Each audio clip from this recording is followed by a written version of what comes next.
dulu dengan pemasaran termasuk orientasinya ya.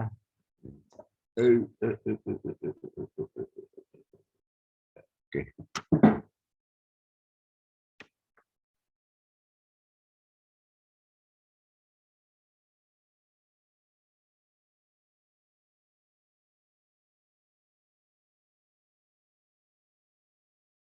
Baik.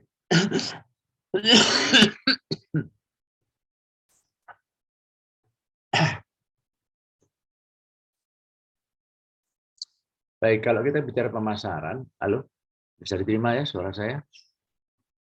Bisa, Bapak. Dengan jelas, Bapak. Oke, kalau kita bicara pemasaran, itu artinya secara hakikatnya, secara prinsipnya, bahwa pemasaran itu adalah pertukaran, baik pertukaran barang maupun jasa, ya, dari A ke B, dari pemasar kepada pengguna. Itu adalah filosofi pemasaran. Nah, berkaitan dengan itu, maka kita harus tahu tujuan daripada pemasaran itu sendiri atau orientasi pemasaran. Nah, kalau kita bicara masalah orientasi pemasaran, maka ada 3 substansi dalam orientasi pemasaran itu, atau pemasaran itu tidak lepas dari 3 hal. Yang pertama efisiensi, yang kedua efektivitas, dan yang ketiga tanggung jawab sosial. Ya, efektivitas, Bapak, efisiensi, yang pertama, Bapak. Efisiensi.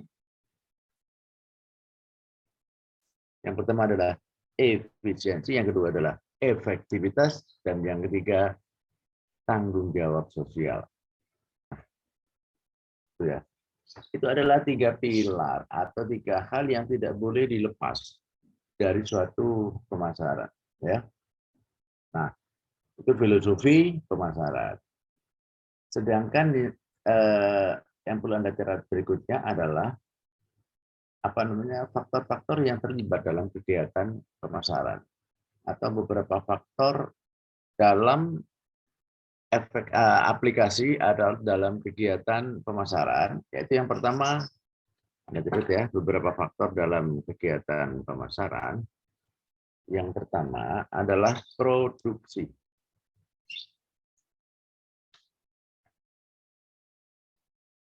Yang utama adalah produksi, ya. Coba Dimas, apa yang Anda tahu tentang produksi, Dimas? Intinya Menurut membuat sesuatu, Bapak. Diulang. Membuat sebuah atau produk itu, Bapak. Itu yang saya pahami, Bapak. Oke, Winda, apa yang Anda ketahui tentang produksi, Winda? Winda ada? Produk adalah ayo. cara menghasilkan produk, Pak. Menghasilkan suatu produk. Menghasilkan suatu produk. Ya. Berupa jasa ataupun barang. Nah, untuk menjadikan satu produk itu dari apa ke apa? Dari apa yang kita ingin capai, Pak. Oke, Anda catat ya. Yang disebut produksi adalah proses. Saya ulangi. Yang disebut produksi ya, adalah proses pengolahan barang dan jasa,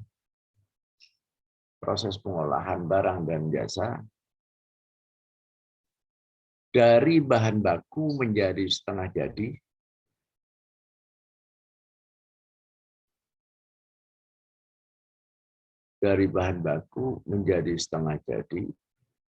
kemudian dilanjutkan dari setengah jadi menjadi finish atau jadi. Jadi ada 2 terminal ya. Pertama dari bahan baku menjadi setengah jadi, itu disebut produksi. Kemudian dari setengah jadi menjadi finish atau menjadi barang yang finish, juga disebut produksi. Nah, mungkin sudah ya, mungkin kamu bertanya, kenapa sih kok nggak disebut dari bahan baku menjadi jadi, itu ada. Dari bahan baku menjadi finish, kok dari bahan baku menjadi setengah jadi. Kemudian dilanjutkan setengah jadi menjadi jadi atau finish. Kenapa? Karena dalam produksi, barang setengah jadi itu sangat tergantung pada bahan baku. Saya ulangi, dalam suatu proses produksi, yang disebut barang setengah jadi itu sangat tergantung dari pemilihan bahan baku. Baik itu barang maupun jasa. Sehingga dalam suatu proses produksi, barang setengah jadi itu faktor yang menentukan pertama adalah bahan baku. Saya ulangi, dalam proses bahan baku menjadi barang setengah jadi itu dipengaruhi A, bahan baku, B, kecepatan dan ketepatan pemilihan bahan baku. Jadi yang pertama kualitas ya, kualitas bahan baku. Yang kedua kecepatan dan ketepatan dalam pemilihan bahan baku. Ya. Yang ketiga SDM, sumber daya manusia. SDM atau sumber daya manusia yang mengolah bahan baku menjadi barang setengah jadi.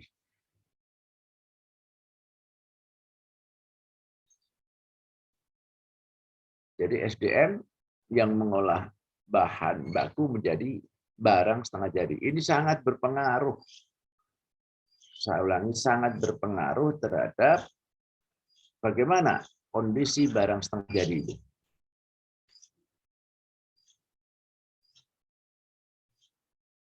Saya ambil contoh jasa ya. Produksi jasa. Mahasiswa yang diterima di perguruan tinggi favorit di Indonesia, misalnya UI, ITB, dan sebagainya, itu bahan bakunya sudah baik. Bahan bakunya memang mereka adalah anak-anak SMA yang sudah terseleksi sedemikian rupa. Akibatnya apa? Akibatnya ketika dia proses kuliah, masih setengah jadi, itu aktif kuliahnya. Dinamis kuliahnya. Apa namanya ya? Ada umpan balik dalam perkuliahan. Ini contoh aja. Barang setengah bahan bakunya adalah anak-anak SMA yang sudah betul-betul disiapkan, baik itu oleh SMA negerinya maupun ikut bimbingan tes dan sebagainya. Ini bahan bakunya udah baik, diterima di perguruan tinggi baik. Nah, akibatnya apa? Akibatnya proses setengah jadi, yaitu ketika perkuliahan, itu udah kelihatan. Ya, sudah kelihatan.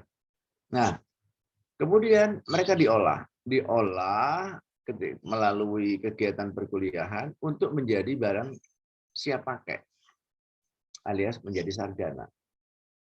Sudah barang tentu faktor yang mempengaruhi beda lagi. Jadi kalau tadi yang pertama adalah bahan baku, ya, kemudian ketepatan pemilihan bahan baku, kemudian SDM yang mengelola, itu adalah faktor yang berpengaruh terhadap proses dari bahan baku menjadi setengah jadi. Ya.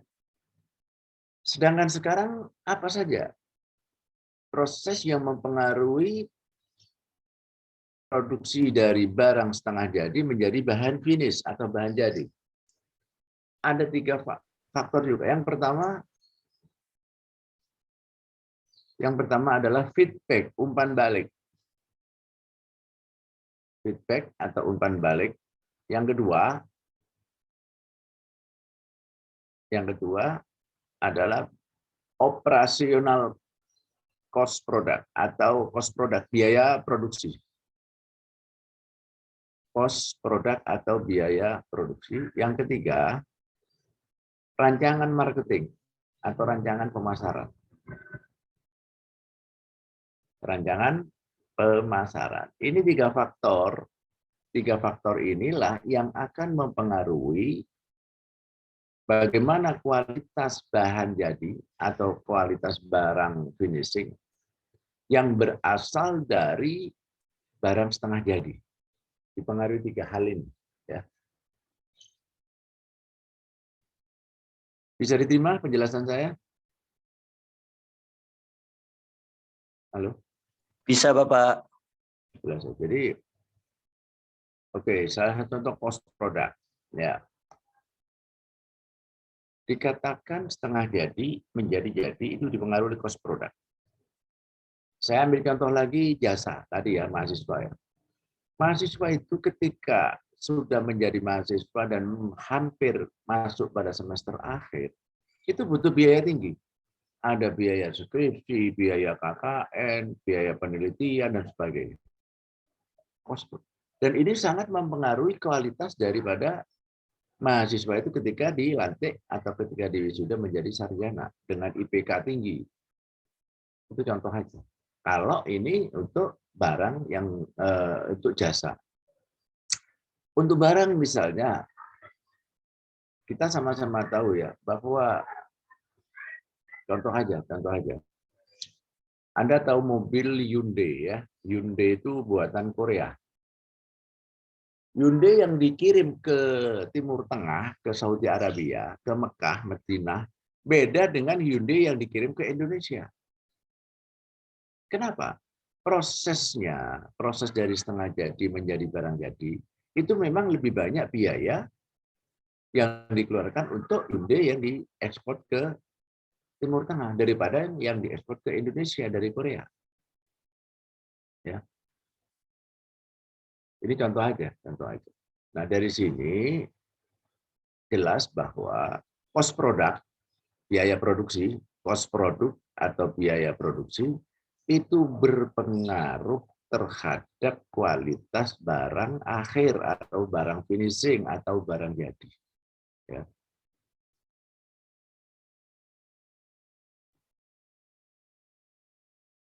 Sudah? Itulah yang disebut dengan produksi.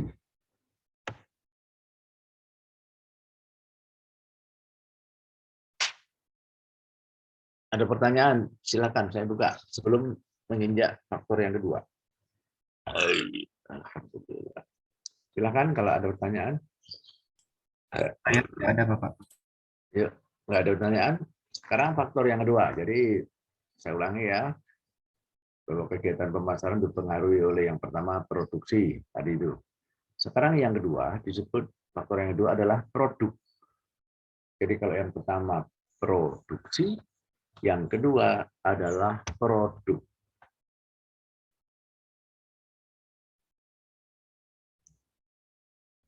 Yang disebut dengan produk adalah bentuk barang dan atau jasa, bentuk barang dan atau jasa yang mencerminkan kualitas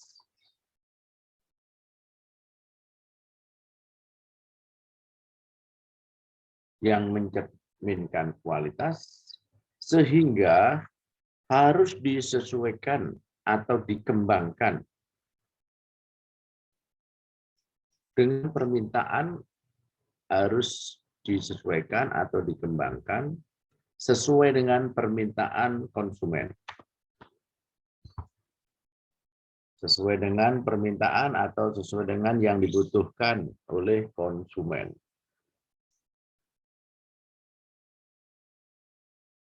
Itu disebut dengan produk.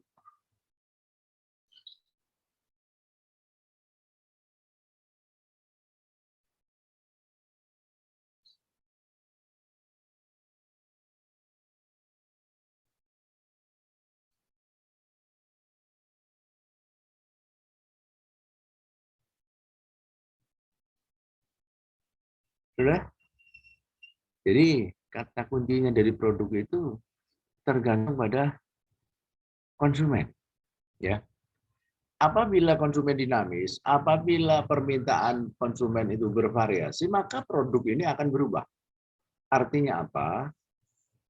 Produk ini berkembang atau tidak berkembang sangat tergantung pada permintaan atau apa yang dibutuhkan oleh konsumen. Ya. Kita lihat contoh aja yang gampang yang Anda lihat setiap hari ya. Mobil itu macam-macam. Misalnya apa ya? Suzuki R3 itu pertama diproduk itu tahun 2012. 2013 berubah lagi, produk lagi. 2014 berubah lagi, produk terus. Dengan modifikasi sedikit-sedikit. Karena apa? Itu sesuai dengan keinginan konsumen. Itu sebabnya setiap produk mobil itu selalu tiap tahun ada. Ya, Innova tahun 2010, 2011, 2012 terus sampai 2021. Selalu ada produk tiap tahun. Kenapa? Karena ada modif. Ada modifikasi, apa modifikasi mesin atau catnya atau bodinya sesuai dengan permintaan dari konsumen.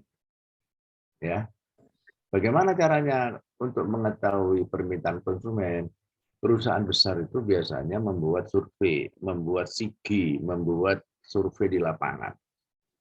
Di mana survei itu mencerminkan apa yang dimaui oleh konsumen. Hasil survei inilah yang dikaji, kemudian hasil kajiannya itu disampaikan kepada bagian produksi.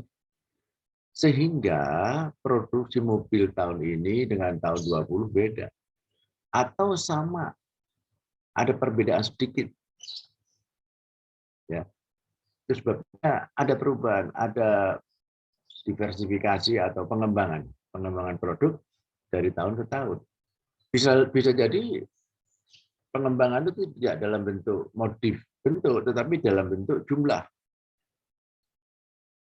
Kita tahu mobil itu yang disebut mobil rakyat, mobil umat itu Avanza sama Xenia. Itu puluhan ribu unit tiap tahun diproduksi, ya. Dan semakin berkembang, nambah. Karena permintaannya tinggi. Beda dengan mobil-mobil Eropa, ya. Mobil Eropa itu lebih stabil produksinya. Karena di Indonesia, masyarakat Indonesia lebih fanatik pada produk-produk mobil buatan Jepang, ya, apa Suzuki, Honda, Mitsubishi, Toyota, itu Jepang semua itu.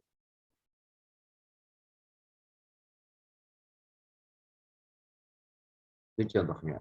Sehingga kesimpulannya produk itu sangat tergantung pada kualitas dan variasi permintaan konsumen. Saya ulangi, produk sangat tergantung pada kualitas dan variasi dari permintaan konsumen, ya. Sebentar ya.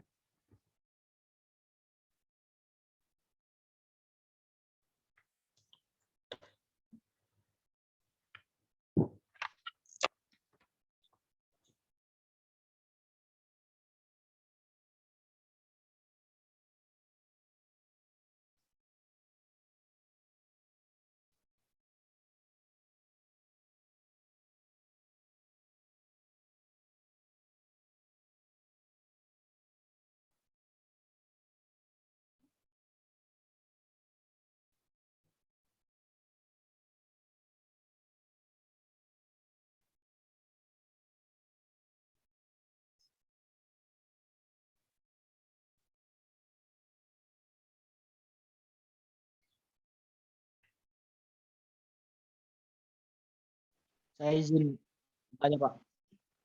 Ya, ada pertanyaan, silakan. Saya Indra Mayori. Hendra, ya silakan Indra. Dari penjelasan tadi yang Bapak bilang kalau produksi barang yang baru itu tergantung dari permintaan konsumen. Produk, bukan produksi. Produk. Ya, produk barang yang baru. Ya, produk barang yang baru tergantung dari permintaan dari konsumen. Bagaimana gini Pak, sekarang kan ada perusahaan besar yang mendatangkan, tadi kan contohnya Bapak juga bilang mobil. Bagaimana dengan mobil listrik sama mobil listrik yang baru masuk ke Indonesia ini, apakah cocok digunakan atau dipergunakan oleh masyarakat Indonesia. Karena yang saya lihat masyarakat Indonesia ini belum bisa Pak? Mobil biasa itu masih belum dibilang mampu ya mampu, tapi kalau mendatangkan mobil baru seperti mobil listrik seperti itu, apakah itu cocok Pak dipasarkan di wilayah Indonesia yang penduduknya yang tidak terlalu antusias dengan menggunakan kendaraan yang mahal? Udah Pak. Jadi tergantung pada manusia Indonesia itu sendiri. Ya. Kalau misalnya itu kan program baru kan, program yang dihasilkan pemerintah untuk mengurangi ketergantungan pada BBM kan gitu kan, tujuannya gitu. Karena bagaimanapun juga BBM itu tambang itu makin lama makin habis. Pakai. Nah, tergantung pada kita, tergantung pada kalian, tergantung pada masyarakat. Kalau misalnya masyarakat Indonesia itu tidak suka, maka tidak akan nambah produksi, tidak akan nambah unit. Ya, sangat tergantung pada kita. Satu, yang kedua, price, harga. Nanti akan saya jelaskan nanti price. Harga ini tetap merupakan variabel utama, ya. Sepeda motor listrik sudah ada sekarang, harganya 4 juta. Ada yang 10, ada yang 5 juta barunya itu ya, sepeda listrik itu ya. Nah, ini contoh aja, itu pun yang beli murah loh, itu harganya 4,5 juta, 5 juta. Itu pun masyarakat jarang yang beli. Kenapa? Karena nggak yakin dengan kemampuan sepeda motor itu. Di samping itu, secara psikis masyarakat Indonesia itu masih sangat mengandalkan apa yang disebut dengan BBM, ya, premium, pertalite dan sebagainya. Itu sebabnya pertanyaan Hendra itu sangat tergantung pada masyarakat itu sendiri. Bagaimana merespon mobil listrik. Kalau ditunggu sampai 5 tahun, 1 periode, atau 10 tahun, ternyata animo masyarakat tetap rendah, maka mobil yang sudah terlanjur diproduk di Indonesia itu bisa dilempar.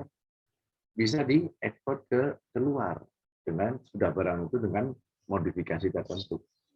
Karena di Indonesia nggak laku. Jadi tergantung pada kita, tergantung pada rakyat, tergantung pada calon-calon konsumen itu sendiri. Hingga sesuatu yang baru itu tidak harus dipaksakan konsumen harus beli. Tidak harus. Kalau memang nggak mampu secara ekonomi atau kurang yakin terhadap kualitas dari barang baru, ya nggak salah kalau orang nggak mau beli kan, hanya seorang. Sehingga kalau nggak laku, resiko dari produk yang memproduksi untuk dilempar keluar. Contohnya itu, ya.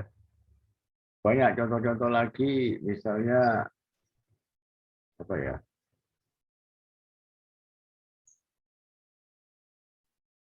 Ada mobil R3, Suzuki R3 itu ya. Itu yang solar, itu stop produksi tahun 2017. Ya. Jadi mulai tahun 2017 udah nggak ada itu.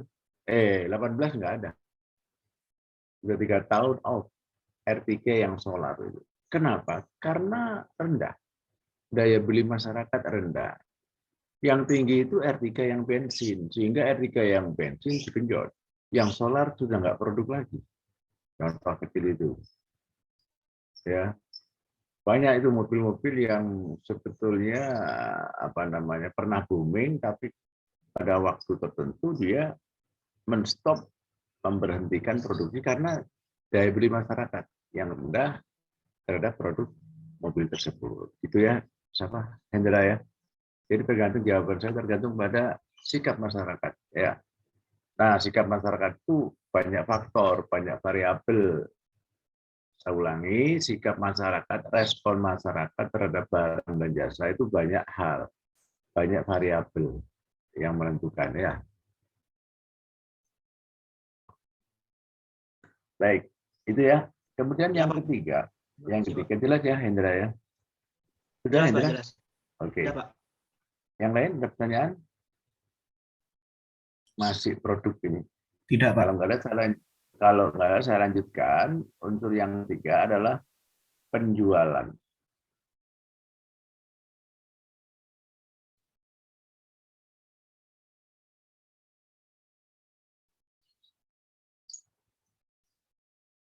Ya, penjualan ya. Konsep penjualan menyatakan bahwa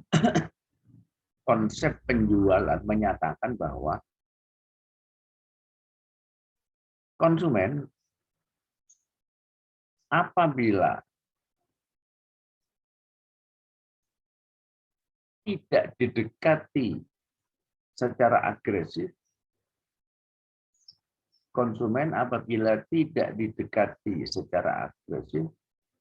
atau tidak diberikan promosi secara besar-besaran, maka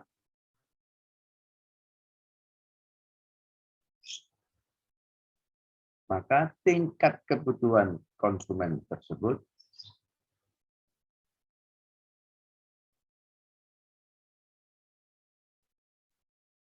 tidak terpenuhi. Tingkat kebutuhan konsumen tidak terpenuhi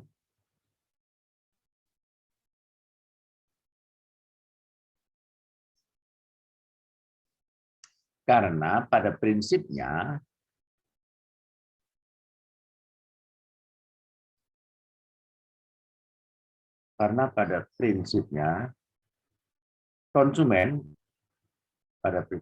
konsumen adalah pihak. Konsumen adalah pihak yang harus dilakukan approach atau pendekatan oleh produsen,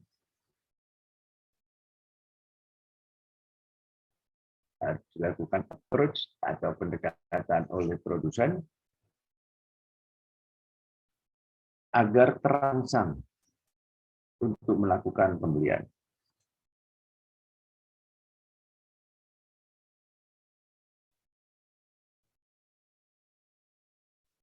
Pak, saya mau tanya, Pak. Ya. Siapa ini? Ayo silakan, siapa? Saya Pak Dimas Akila. Oh, ya.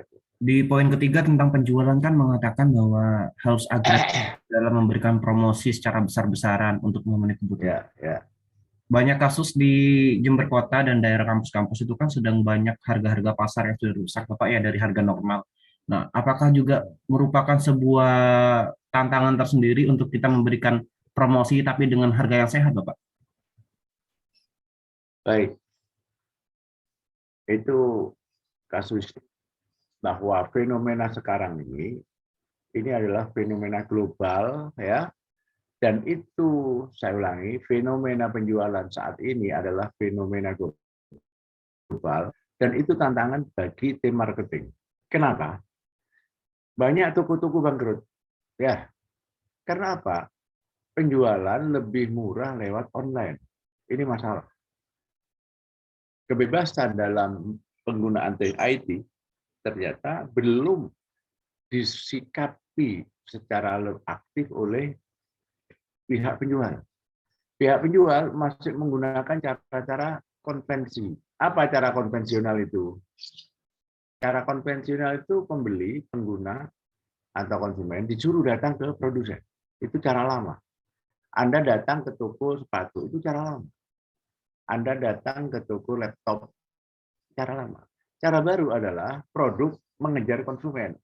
Sudah barang tentu ini yang efektif ternyata lewat online. Akibatnya apa? Ada pemangkasan cost produk, ada pemangkasan biaya produk. Ya, contoh, pemangkasan itu banyak. Misalnya ekspedisi, sudah nggak perlu.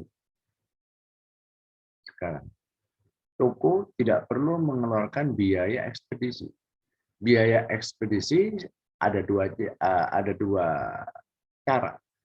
baik itu bebas ongkir, Anda jangan kira kalau bebas ongkir itu enak ya. Bebas ongkir itu tidak rugi produksi, sudah dihitung keuntungannya. Di permainan produksi itu bebas ongkir itu adalah mengurangi profit. Kalau ada biaya ongkir misalnya 1 unit laba 100, karena ada bebas ongkir, maka 1 unit cuma laba 60. Labanya yang terkurangi, tetapi cash flow-nya perputarannya tinggi. Ya. Jadi saya ulangi, kalau cara konvensional itu labanya tinggi, profit tinggi, tapi perputarannya sedang-sedang saja atau lambat. Sedangkan cara baru, profitnya tidak tinggi, cuma cash flow-nya perputarannya tinggi, sehingga tetap untung. Ya, itu ya, siapa namanya, Dimas ya. Baik, Pak. Saya lanjutkan, faktor yang keempat adalah pemasaran.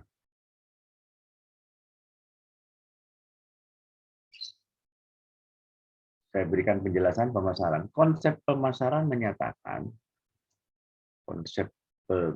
menyatakan bahwa kunci untuk mencapai keberhasilan atau efektivitas pemasaran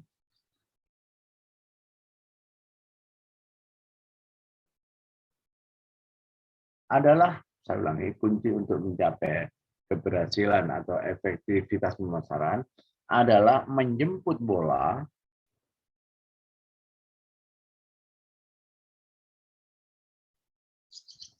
dan mengurangi kompetitor atau pesaing, serta mengkomunikasikan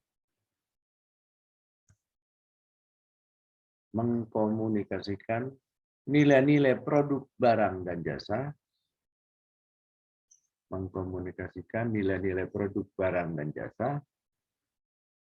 secara terbuka antara konsumen dengan marketing.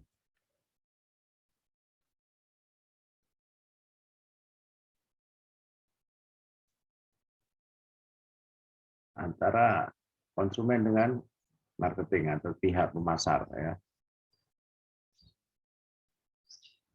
Itu adalah faktor yang keempat dalam orientasi pemasaran.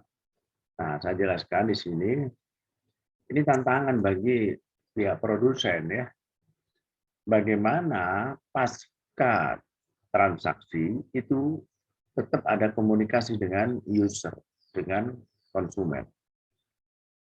Anda beli produk, barang, sudah Anda beli, sudah dapat seminggu, sebulan, setahun, tetapi komunikasi tetap jalan.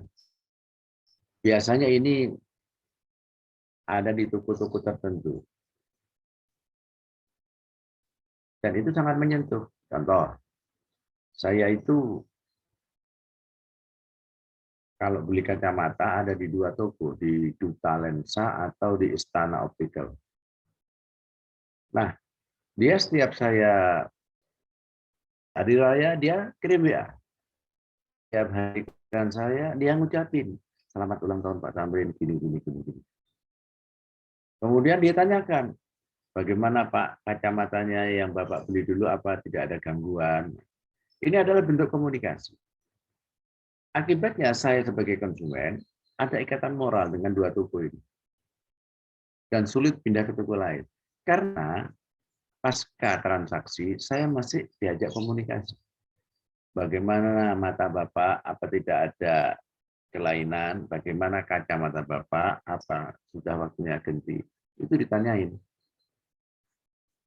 Persoalan saya jawab, enggak, itu persoalan lain. Yang jelas, pihak pemasar menyampaikan komunikasi pasca. Nah ini salah satu faktor pendukung dalam keberhasilan atau efektivitas pemasaran. Ya, jarang ini toko yang telaten begini ini jarang. Biasanya produk-produk toko-toko yang menjual barang-barang tertentu. Jasa misalnya, Anda besok kalau udah jadi alumni tetap diikat itu, ikatan alumni Unmu. Supaya Unmu ke depan juga Anda pikirkan, meskipun Anda sudah jadi orang, jadi pimpinan atau apa, tetap pihak produsen dalam hal ini Unmu, Anda pikirkan. Contohnya ini. Dan ini ternyata sampai hari ini seluruh dunia menyatakan hal yang sama. Bahwa mengkomunikasikan nilai-nilai konsumen dengan produsen itu hal yang tidak boleh ditinggalkan dalam suatu komunikasi pemasaran. Ya. Jadi jangan dikira cuma orang-orang Indonesia, pihak luar pun sama. Ya, pihak luar pun sama. Melakukan hal yaitu meskipun sudah nggak ada hubungan, tetap nilai komunikasi meskipun cuma lewat WA. Dan itu ternyata efeknya yang saya alami, yaitu tadi, saya tidak pernah beli kacamata selain di 2 toko itu. Karena perhatiannya ke saya tinggi. Bang tahun, kadang-kadang itu kalau lebaran jelas. Terus hari kelahiran istri saya, mereka tahu dari mana. Ketika saya beli kacamata pertama kan ditanya tanggal lahir, nama istri, tanggal lahir istri. Itu untuk itu, ya. Untuk membina nilai komunikasi. Yang kelima, yaitu pemasaran yang berorientasi sosial kemasyarakatan. Saya ulangi, faktor yang kelima adalah pemasaran yang berorientasi sosial kemasyarakatan.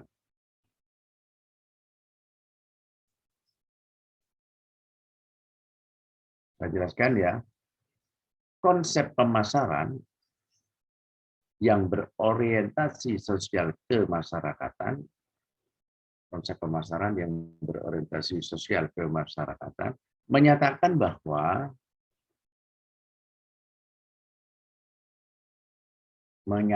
bahwa tugas tim marketing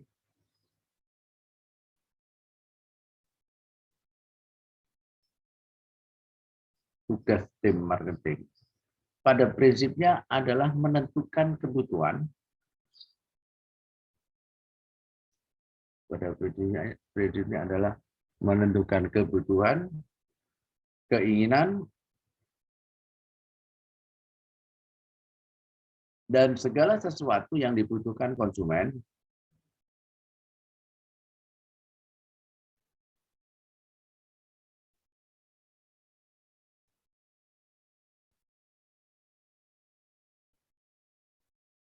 secara efektif dan efisien.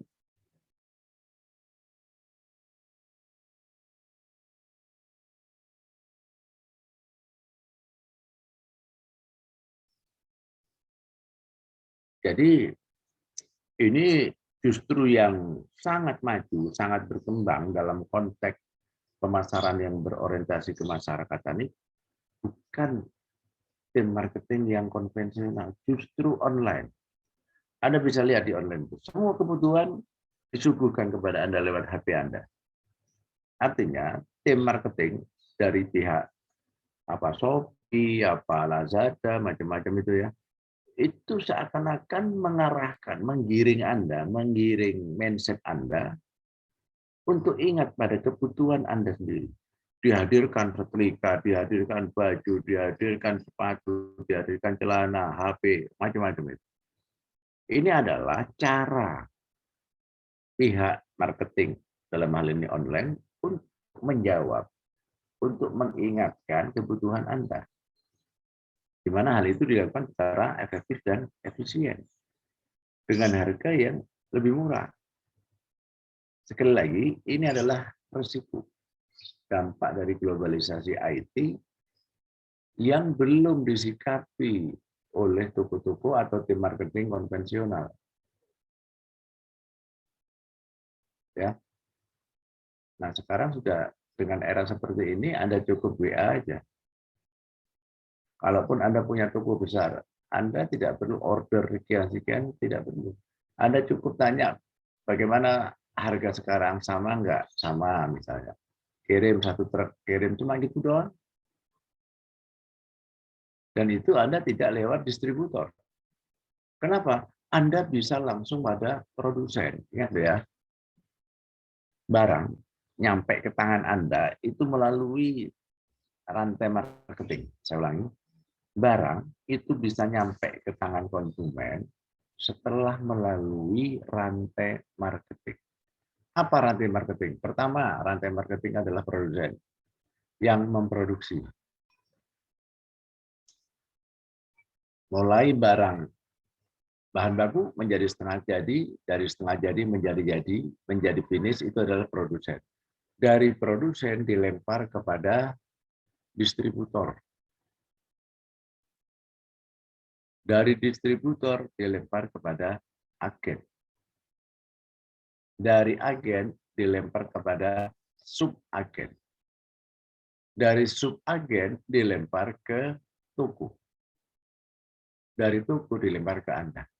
Ada rantai pemasaran yang panjang. Nah, dengan model-model IT, maka rantainya diputus. Distributor diputus, agen diputus, subagen diputus, dan produsen bisa langsung pada Anda, yaitu lewat IT. Sudah barang tentu, harganya murah. Karena apa?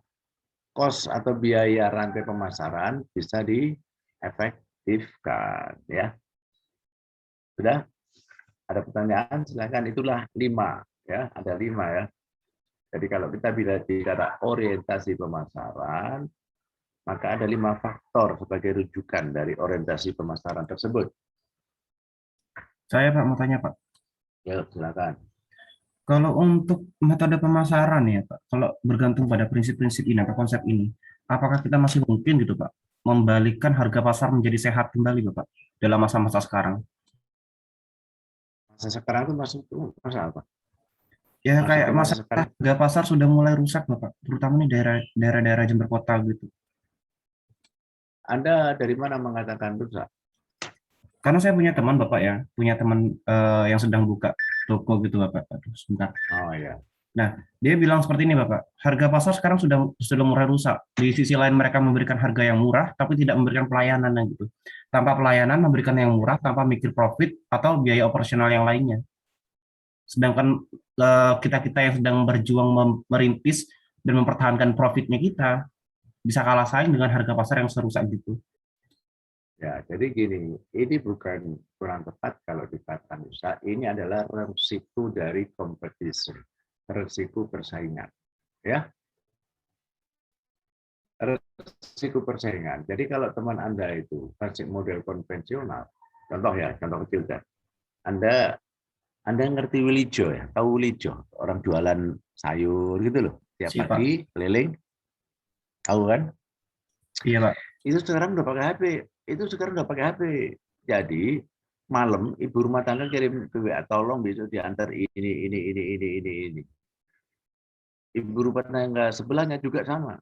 Saya butuh tolong besok diantar telur 1 kilo, daging 1 kilo, kopi, kentang dan sebagainya. Nah, Wilijo sudah pakai itu. Akibatnya cara Wilijo konvensional keliling itu kalah dengan yang pendekatan IT. Artinya apa? Temannya Dimas itu harus merubah sistem penjualannya, harus lebih proaktif. Ya, misalnya nge-share, kami punya toko barokah, menyediakan ini. Apabila Bapak Ibu membutuhkan, silakan menghubungi kami antar. Ada keterangan radius 5 kilo diantar gratis. Itu sudah mulai toko-toko gitu. Radius 5 kilo itu masih memungkinkan untuk diantar. Nah, keuntungannya apa? Berkurang, Pak. Jelas berkurang. Kenapa? Dulu tidak diantar, sekarang diantar. Otomatis melibatkan orang lain yang itu diongkosi kan. Nah, terus bagaimana? Sekarang usaha itu yang dikejar bukan profit tinggi, tetapi cash flow, perputaran. Ya, saya ulangi, dalam bisnis sekarang ini yang dikejar, kalau untung jelas, tidak ada usaha tidak untung, tidak ada. Cuma tingkat keuntungannya lebih baik perputaran cash flow-nya cepat daripada untung besar tapi lambat. Ini yang kadang-kadang terus terang aja orang-orang kita masih ngejar keuntungan tinggi. dan tidak proaktif. Ya, saya itu suka kalau jalan-jalan itu ada pameran mobil, lihat-lihat, cuma lihat toh, nggak tunggu, delok. Pasti ditanya, Bapak rumahnya mana? Ya saya kasih tahu ini nomor HP-nya apa. Terus itu dikejar, ada produk baru, mobil ini. Nah, ini contoh, mereka sudah ngejar konsumen, bahkan mempengaruhi opini konsumen.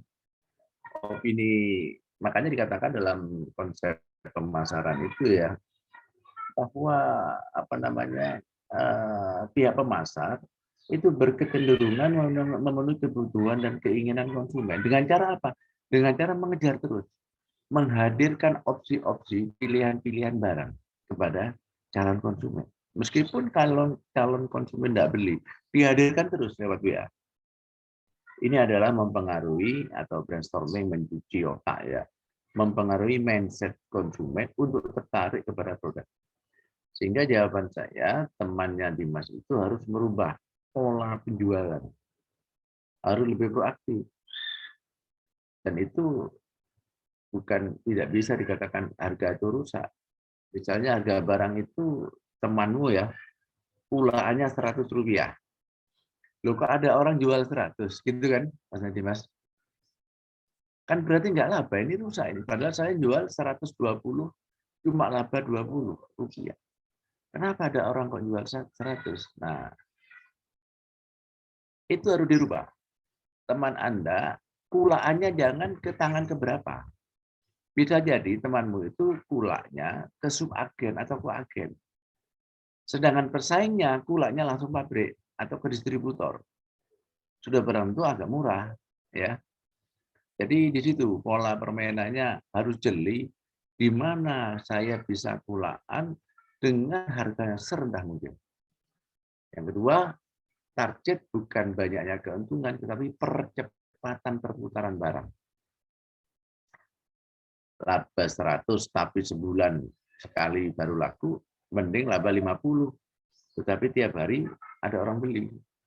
Kan gitu. Itu yang kadang-kadang terus terang aja saya juga melihat warga kita itu belum terbiasa. Sementara Cina, orang Cina itu kalau dagang itu yang dikejar cash flow, perputaran. Laba profit sedikit tapi perputarannya cepat. Itu prinsip bisnis orang atau prinsip tim marketing dari orang-orang Cina.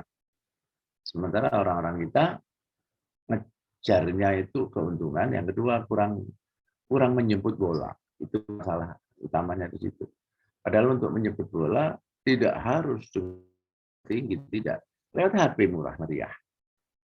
Ya itu tadi, saya bersyukur, bukan menghina ya, Plijol sudah mulai menawarkan produk terong, sambal, apalagi lombok, lewat HP.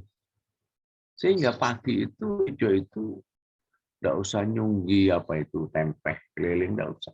Dia hanya mendatangi orang-orang yang pesan. Nah, ini sudah dimulai model begini. Ya, itu ya, Dimas. Baik, kalau yang lain, Bapak, ada yang ya silakan. untuk barang-barang fast moving dan slow moving itu, apakah kita juga harus memperhitungkan cash flow untuk barang-barang yang slow moving, Bapak? Diulang kok terputus-putus suaranya. Coba diulang. Untuk barang-barang yang slow moving atau perputarannya itu rendah, apakah kita juga harus memutarkan cash flow-nya untuk profitnya kita juga?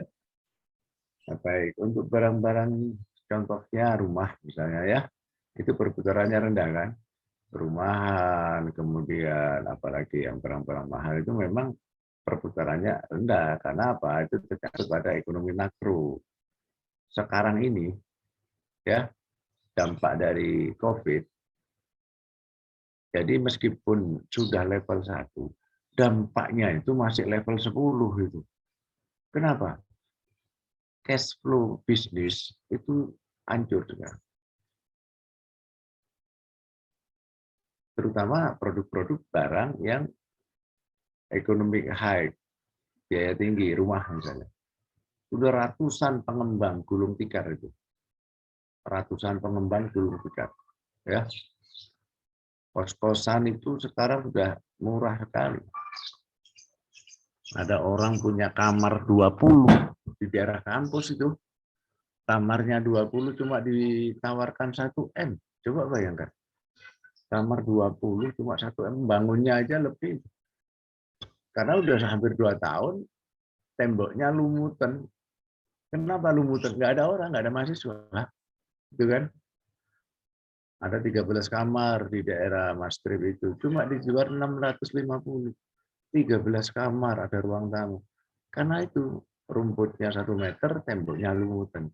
Ini contoh aja bahwa untuk perputaran barang dan jasa yang economic high atau biaya tinggi itu tidak bisa dijalankan dengan cash flow barang yang low economic, jadi yang murah, yang biasa kebutuhan sehari-hari. Bisnis hari ini yang boleh lancar adalah bisnis yang berkaitan dengan kebutuhan sehari-hari. Apa itu? Kuliner. Apa itu? Atau obat-obatan. Itu tidak terutama alat kesehatan dan obat-obatan. Sedangkan yang lain, mobil, rumah, itu sekarang sudah nyampe tahapan billahi taufiq wal hidayah. Sebentar lagi wassalamualaikum. Sekarang masih nyampe itu. Karena memang banyak yang tiarap itu. Bukan Jember loh ya, nasional itu. Sehingga banyak pengembang menstop usahanya, beralih ke yang lain.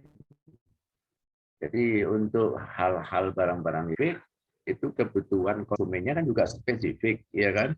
Real estate itu konsumennya hanya orang berduit, orang-orang tertentu. Sehingga wajar kalau dia tiarap, karena memang orang-orang tertentu yang menjadi konsumennya dulu juga tiarap.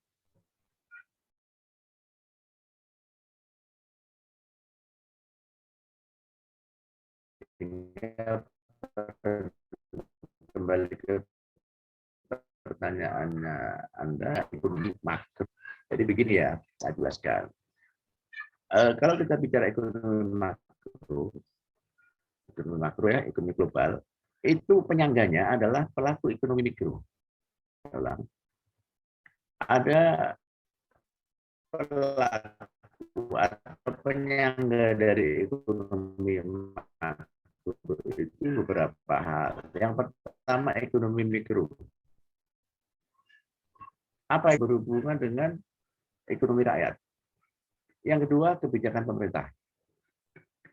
Ini makro ya, makro ya. Yang kedua kebijakan pemerintah. Yang ketiga inflasi. Inflasi ini berkaitan dengan global dunia. Yang keempat adalah market world. Jadi world market itu pasar internasional, pasar global. Nah, kalau kita nggak ngikuti perkembangan ekonomi Indonesia, nggak ngikutin perkembangan makro, sudah misalnya Jokowi yang penting rakyat saya makan, sudah nggak usah ikut perkembangan ekonomi dunia. Kita akan ditinggal itu. Resiko. Apa kerugiannya kalau Indonesia ditinggal? Indonesia tidak bisa cari investor.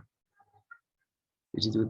Sehingga meskipun negara Indonesia itu utangnya ratusan triliun, tetap aja ikut perkembangan ekonomi internasional dalam rangka memasarkan produk Indonesia atau mendatangkan produk dunia ke Indonesia. Dalam rangka itu. Jadi memang berat. Sekarang kondisi ekonomi mikro rakyat itu berat.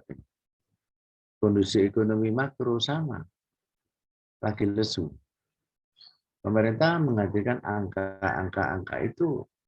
Angka-angka itu banyak pihak mempertanyakan dari mana angka-angka itu. Katanya ekonomi membaik. Dari mana membaik?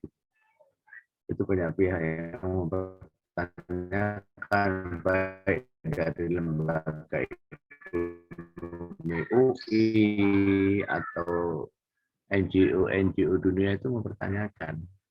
Yang terakhir saya jelaskan juga bahwa kalau kita bicara pemasaran, tadi itu ada yang nomor 5 tadi pemasaran yang berorientasi sosial kemasyarakatan, ya kan?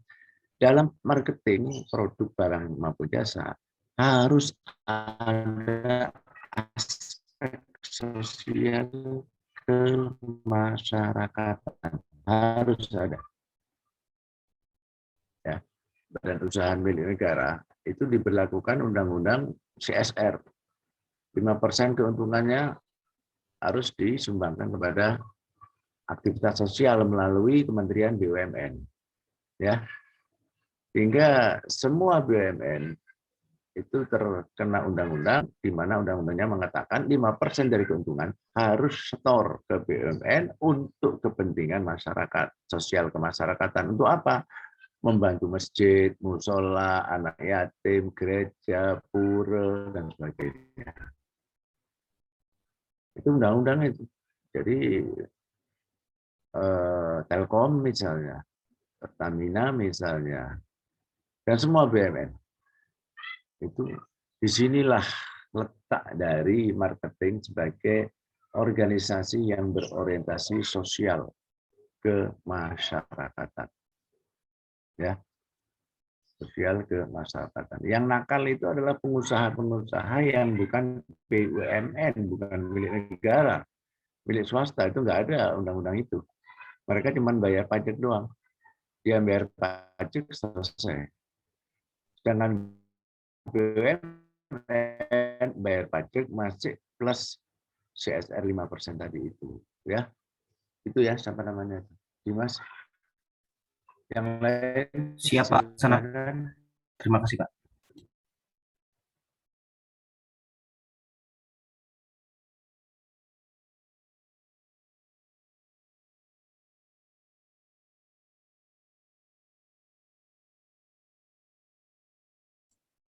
Wah, Ya, silakan yang lain.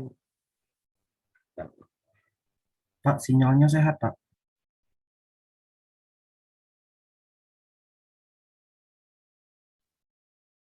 Suaranya putus-putus, Bapak. Mantap, Pak Tamrin tidak ada.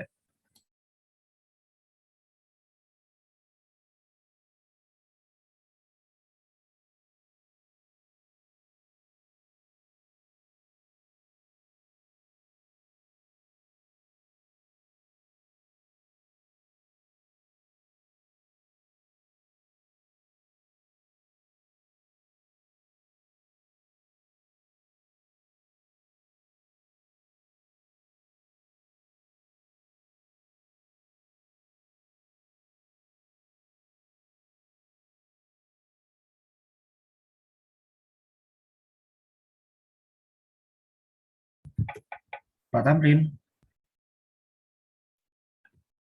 Ini biar pakai internetnya. Baik, ada pertanyaan sebelum saya lanjutkan? Kalau enggak, saya sekarang bicara lain, yaitu bauran pemasaran, ya. Jadi kalau tadi kita bicara orientasi pemasaran, sekarang kita bicara bauran pemasaran, ya. Baluran, Pak. Bauran, BAURAN. Oh, alah, siap-siap. Yang disebut sudah yang lain? Sudah semua? Halo. Saya lanjut ya. Yang disebut dengan bauran pemasaran adalah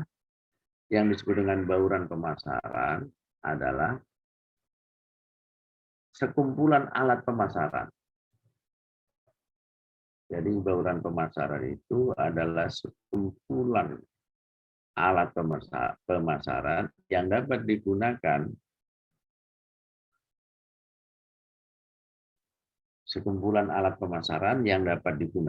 oleh produsen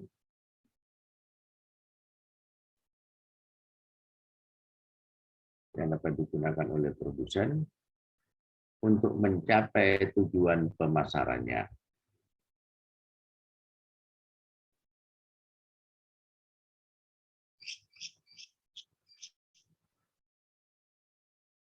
Sudah ya? Dalam manajemen pemasaran,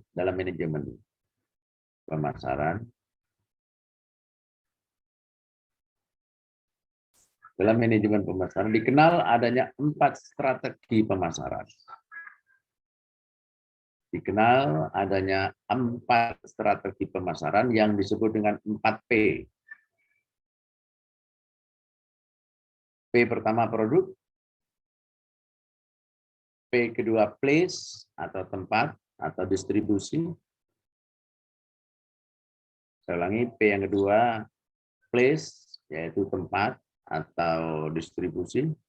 P yang ketiga promotion atau promosi. P yang ketiga adalah promotion atau promosi. Dan P yang keempat price. Apa itu price?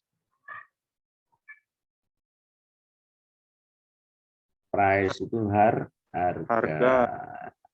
Oke.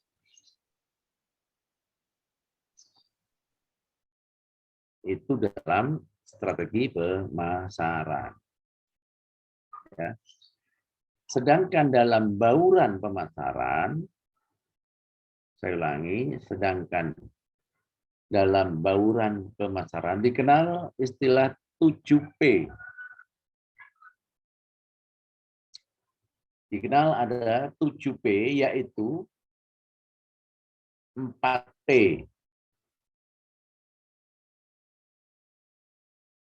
Dalam strategi pemasaran yang tadi itu ya, place, promotion, price, P. Ditambah 3P yaitu people atau masyarakat. People atau masyarakat. Kemudian proses atau proses ya, proses, dan physical environment atau lingkungan fisik. Physical environment atau lingkungan fisik. 7P dalam bauran pemasaran itu, saya ulangi, terdiri dari 4P tadi ya, produk, place, promotion, price, ditambah 3P, yaitu people atau masyarakat atau orang, proses, dan physical environment.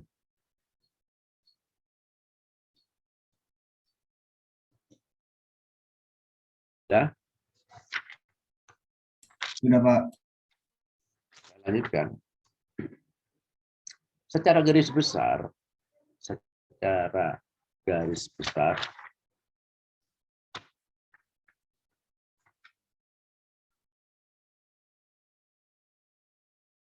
bauran pemasaran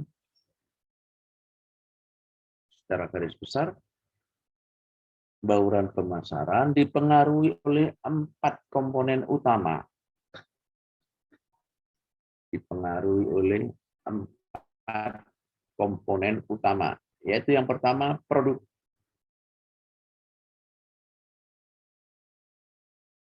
Ya, produk. Saya jelaskan ini produk. Produk dalam konteks ini, termasuk planning atau perencanaan dan pengembangan produk.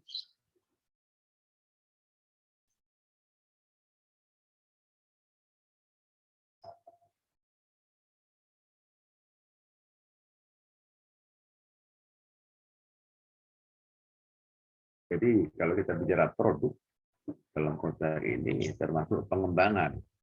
Pengembangan produk itu bahasa lainnya ekstensifikasi ya. Jadi pengembangan produk atau ekstensifikasi. Yang kedua, price. Jadi saya ulangi ya, secara garis besar bauran pemasaran dipengaruhi oleh 4 komponen utama. Yang pertama produk, sekarang yang kedua price atau harga. Sudah saya jelaskan ya. Dalam sistem manajemen pemasaran,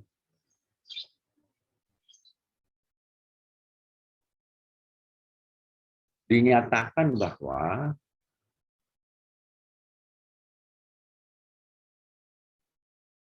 sistem manajemen perusahaan bahwa sistem manajemen perusahaan akan sangat menentukan harga dasar, akan sangat menentukan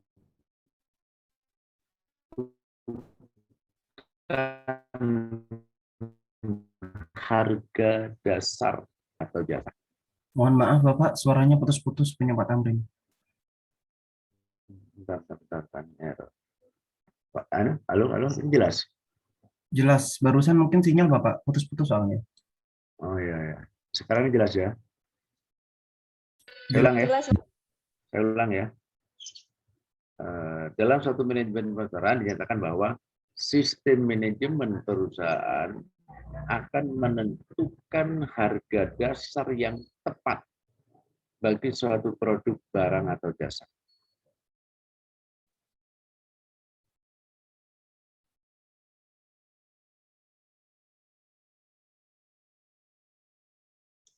Hal ini didasarkan pada asumsi bahwa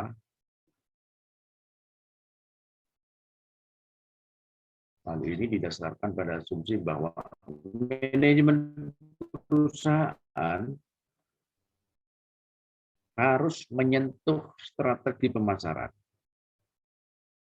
secara utuh atau secara tuntas.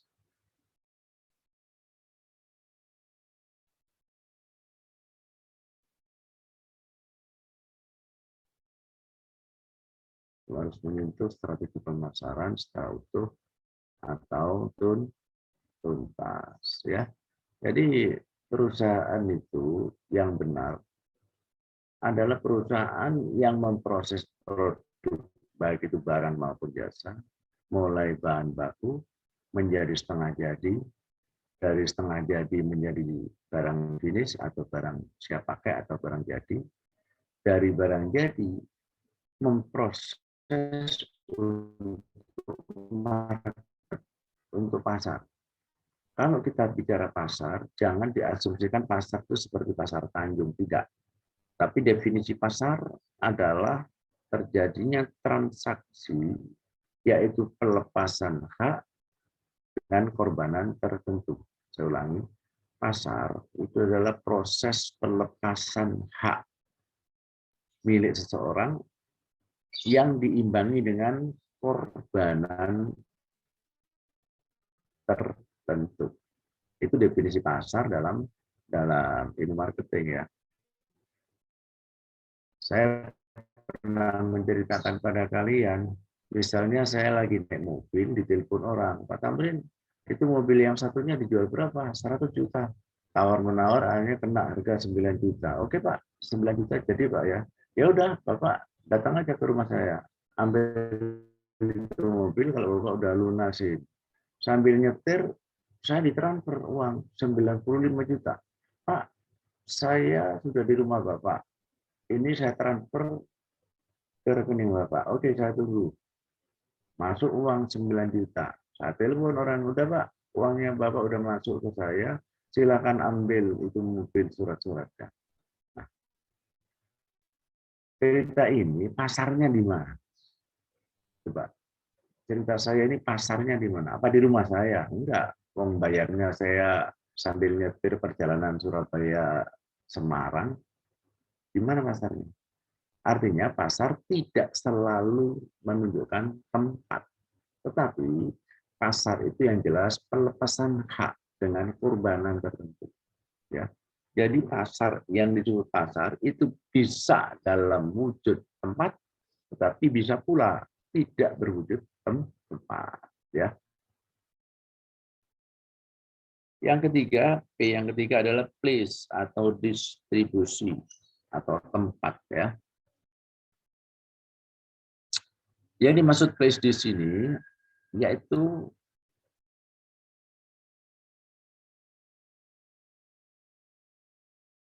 suatu sistem organisasi. Place di sini adalah suatu sistem organisasi yang mengatur perjalanan produk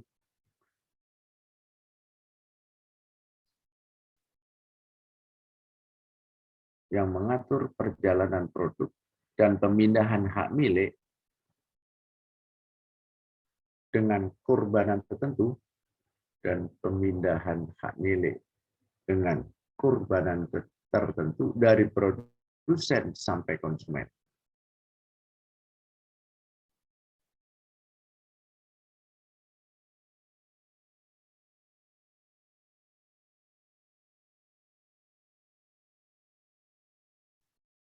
Jadi pihak distributor atau yang mengelola distribusi itu punya kekuasaan. Dia itu yang mendistribusi, yang mengatur perjalanan barang. Oh, 50% dari produk masuk ke Kabupaten Jember, 30% masuk Bondowoso, 20% masuk Situbondo, dan seterusnya. Ini yang ngatur bukan perusahaan, tetapi distributor. Kenapa? Karena distributor itu yang tahu wilayah. Produsen tidak tahu wilayah, tidak tahu bagaimana di mana tempat konsumen yang paling tinggi dari produk barang saya. Tidak tahu. Yang tahu adalah distributor. Itu sebabnya distributor dibayar oleh perusahaan. Kenapa dibayar? Karena dia yang mengelola barang keluar dari pintu pabrik menuju tangan konsumen. Apakah distributor ini membentuk agen, subagen, itu urusan dia. Pihak perusahaan itu hanya diberi laporan saja. Ya. Di sini kemenangan atau kekuasaan distributor di situ. Yang terakhir adalah promotion atau promosi.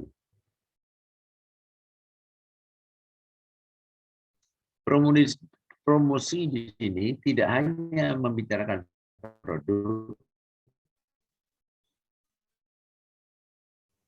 tidak hanya membicarakan produk atau biaya produksi, tidak hanya membicarakan produk atau biaya produksi, melainkan juga mengkomunikasikan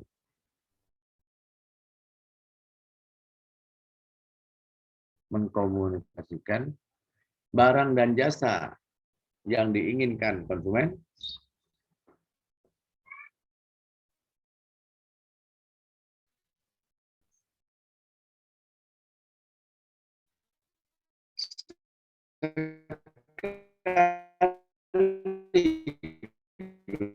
sekaligus memperkenalkan barang dan jasa kepada konsumen. Ulangi ya, Bisa diulang? sekaligus memperkenalkan barang. Ulangi ya. Promosi di sini tidak hanya membicarakan produk, barang, dan jasa, tetapi melainkan mengkomunikasikan kepentingan. Saya ulangi, mengkomunikasikan kepentingan barang dan jasa di pihak konsumen, mengkomunikasikan kepentingan barang dan jasa di pihak konsumen, sekaligus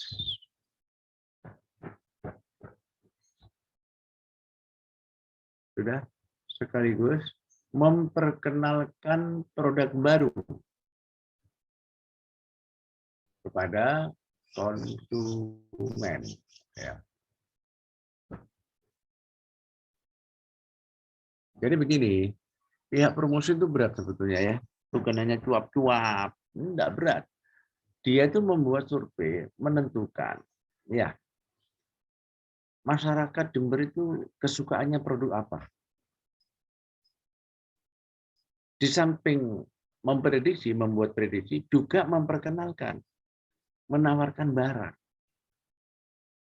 Di sini beratnya pihak promosi. Jadi satu sisi dia mempelajari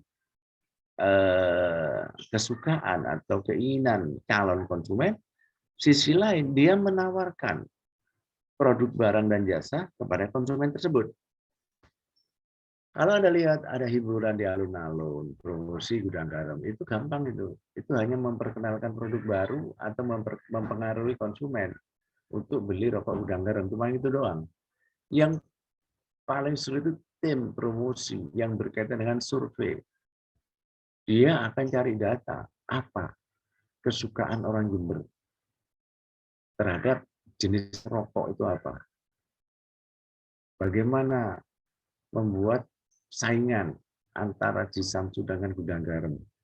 Nah ini yang sulit. Kali ini tugasnya tim promosi juga. Sehingga jangan dikira tim promosi itu apa ya, hanya mengandalkan jualan A, B, C, enggak. Dia juga memprediksi, memperkirakan keinginan calon konsumen. Ya. Silakan kalau ada tanya, masih ada waktu 4 menit.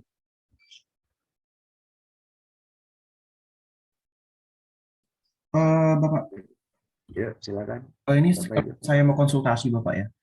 Bagaimana cara kita mengembangkan sebuah produk atau promosi produk tembakau gitu Pak? Ini masih dalam konteks tembakau rakyatnya, masih belum dalam pabriknya gitu. Itu bagaimana Bapak kalau masa-masa sekarang? Mempromosikan atau memperkenalkan? Mempromosikan kepada pabrik-pabrik Bapak, karena pabrik-pabrik sekarang kan Oh. ada turunan. Jadi gini, pabrik-pabrik rokok besar itu punya lahan. Jarum yang saya tahu ya, Jarum, Sampurna, Gudang Garam. Itu 3 pabrik rokok besar. Itu punya lahan di tiap kabupaten, terutama di daerah Presidenan Jember. Jember, Bondowoso, di situ mereka punya lahan. Nah, kalau Anda ingin punya tembakau, ingin bisa masuk kepada pabrik itu, maka Anda harus menawarkan plusnya apa, kelebihannya tembakau Anda apa. Kepada siapa? Tim marketing. Ya. Bukan kepada produksi tim enggak, tim marketingnya aja Anda ajak bicara. Iki loh tembakau ini. Gitu. Kalau mereka nggak mau, lebih baik Anda berani menjual ke perusahaan-perusahaan rokok yang agak murahan tapi pakai cukai. Ada itu sekarang rokok-rokok yang harga 10.000, 8.000 itu ada itu. Resmi tapi itu pakai cukai. Harga Nah, mahasiswa. itu saya lihat di toko-toko ada itu yang 8.000 kretek. Kalau yang nggak pakai cukai 5.000-an itu. Yang nggak pakai cukai itu ilegal, jangan itu. Jadi kalau Anda tidak tembus pada perusahaan rokok besar, mending tembakau Anda itu pasarkan kepada perusahaan rokok resmi yang murah. Kenapa? Faktanya menyatakan perokok-perokok itu sekarang sudah tidak mikir tidak mikir selera, yang penting murah karena kondisi ekonomi seperti ini. Itu tetangga saya itu punya toko, saya tanya rokok yang harga 8.000 itu jauh lebih laris karena kondisi ekonomi seperti ini, yang penting rokok itu aja. Itu ya, siapa namanya? Dimas. Siapa? Jadi Anda tidak harus mentarget masuk ke perusahaan-perusahaan besar. Karena biasanya mereka sudah punya tim, sudah punya lahan. Dia nyewa lahan 100 hektar, 200 hektar untuk ditanami tembakau. Nah, pola yang mereka lakukan biasanya ada yang pola internal, ada yang pola kerjasama. Pola kerjasama itu lahannya dari petani, tembakau bibit dan proses penanaman dari pihak pabrik rokok. Nanti kalau hasil, nah itu bagi hasil. Sehingga pihak pabrik rokok tidak perlu nyewa lahan. Itu yang pola kemitraan namanya. Pola-pola itu termasuk kedelai, edamame itu sudah ratusan hektar itu pola-pola itu dengan rakyat. Jadi rakyat, modalnya rakyat adalah lahan. Saya punya lahan 1 hektar. Tidak disewa. Ditanami kedelai. Bibit kedelai dari pihak edamame. Pola tanam, pengaturan dari pihak edamame. Kalau panen, lah itu bagi hasil. Nah, pabrik rokok juga meniru pola-pola itu. Cuman jumlahnya dalam partai besar, sampai 200 hektar, 500 hektar. Tetapi dia tidak nyewa, cukup dengan pola-pola kemitraan. Gitu ya. Baik Pak, terima kasih Pak. Baik, kalau nggak ada pertanyaan lagi, saya akhiri sekarang 11:30 ya. Kita ketemu minggu depan pada hari dan jam yang sama. Sekian, Assalamualaikum warahmatullahi wabarakatuh. Waalaikumsalam. Waalaikumsalam Warahmatullahi wabarakatuh. Untuk teman-teman kelas yang mau recordingnya nanti diupload di YouTube ya. Sabar. Linknya kirim. Iya, nanti seperti biasa dikirim sama Novita. Dimas yang separuh kan di awak mau